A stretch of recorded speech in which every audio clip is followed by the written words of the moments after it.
A beloved priest who served in El Paso years ago passed away today at the age of 100. KTSM 9 News reporter Shelby Kapp spoke to people who knew him well and shares the impact he had on many lives.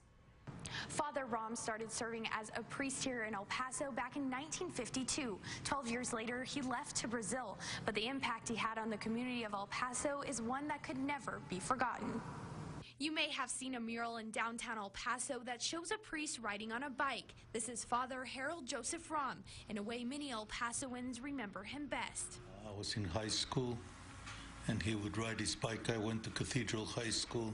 He would ride his bike up the hill and visit with us. Back in the 50s, gangs were a problem in El Paso, and Father Rahm was well known for riding his bike and speaking with gangs along with youth in the Segundo Barrio about God. And he would stop at a corner, and a group of people would gather, and he would lead them in the rosary right there in the middle of the block. While in El Paso, he started a youth center targeting low-income youth, but later left to serve in Brazil. He had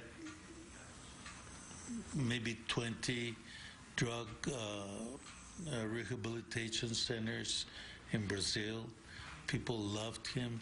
Despite leaving, he never forgot about El Paso. The last time he came was 5 years ago when he held a mass at Sacred Heart Church. And when he went outside after mass, the priest walks out in front of the church, and he stood there for about 45 minutes, an hour, just talking to the people that knew him and came to ask for advice. Even though Father Rahm is gone, his presence in El Paso remains. You can see in downtown a street named after him. Little reminders of a priest who left an everlasting impact.